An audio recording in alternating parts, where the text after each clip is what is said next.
கோவை மாவட்டத்தில் சட்டமன்ற தேர்தலுக்கான வேட்புமனு தாக்கல் இரண்டாவது நாளான நேற்று ஒரே நாளில் 27 வேட்பு மனுக்கள் தாக்கல் செய்யப்பட்டன. இதனுடன் மாவட்டம் முழுவதும் தாக்கல் செய்யப்பட்ட மனுக்களின் எண்ணிக்கை 42 உயர்ந்துள்ளது. கோவை மாவட்டத்தில் மொத்தம் 10 சட்டமன்ற தொகுதிகள் உள்ளன. இதில் 6 தொகுதிகளில் அதிமுக, திமுக கட்சிகள் நேரடியாக மோதுகின்றன. மற்ற தொகுதிகளில் கூட்டணி கட்சிகள் போட்டியிடுகின்றனர். பொள்ளாச்சியில் மட்டும் திமுக கூட்டணி கட்சியைச் சேர்ந்த CPI-M வேட்பாளர் உதயசூரியன் சின்னத்தில் போட்டியிடுகிறார். சட்டமன்ற தேர்தலுக்கான வேட்புமனு தாக்கல் கடந்த 30ஆம் தேதி தொடங்கியது. முதல் நாளில் கோவை மாவட்டம் முழுவதும் உள்ள 10 சட்டமன்ற தொகுதிகளில் 15 பேர் வேட்புமனு தாக்கல் செய்தனர். 31ஆம் தேதி மற்றும் ஏப்ரல் 1ஆம் தேதி அரசு விடுமுறை என்பதால் அன்று வேட்புமனு தாக்கல் நடைபெறவில்லை. இதைத் தொடர்ந்து நேற்று இரண்டாவது நாளாக வேட்புமனு தாக்கல் நடைபெற்றது. கோவை தெற்கு தொகுதி தேர்தல் நடத்தும் அலுவலகத்தில் பலத்த போலீஸ் பாதுகாப்பு ஏற்பாடு செய்யப்பட்டிருந்தது. பணியில் இருந்த சில காவலர்கள் சீருடையில் அணியும் கேமராக்களை அணிந்திருந்தனர். இதன் மூலம் அங்கு நடக்கும் நிகழ்வுகள் அனைத்தும்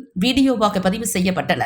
கோவையில் நேற்று தமிழக வெற்றிக் கழகம் வேட்பாளர் உள்ளிட்ட சிலர் மட்டும் தங்களது தொகுதியில் வேட்புமனு தாக்கல் செய்தனர். இவர்களை தவிர சுயேட்சை வேட்பாளர்கள் மனுக்களை தாக்கல் செய்தனர். முக்கிய கட்சிகளான திமுக மற்றும் அதிமுக வேட்பாளர்கள் நேற்று மனு தாக்கல் செய்யவில்லை. நேற்று வரை கோவை மாவட்டத்தில் 10 தொகுதிகளுக்கும் சேர்த்து 42 பேர் மனு தாக்கல் செய்துள்ளனர். இவர்களில் 30 பேர் ஆண்கள், 12 பேர் பெண்கள் ஆவர். மேட்டுப்பாளையம் மற்றும் வால்பாறை ஆகிய தொகுதிகளில் நேற்று யாரும் வேட்புமனு தாக்கல் செய்யவில்லை. தொண்டாமுத்தூர் தொகுதியில் வேலுமணி என்ற பெயரில் சுயேட்சை வேட்பாளர் ஒருவர் மனு தாக்கல் செய்துள்ளார். நாளை மற்றும் 6ஆம் தேதி ஆகிய 2 நாட்கள் மட்டுமே வேட்புமனு தாக்கல் செய்ய முடியும். எனவே இனிவரும் நாட்களில் முக்கிய கட்சி வேட்பாளர்கள் உள்ளிட்டோர் வேட்புமனு தாக்கல் செய்ய வாய்ப்பு உள்ளது.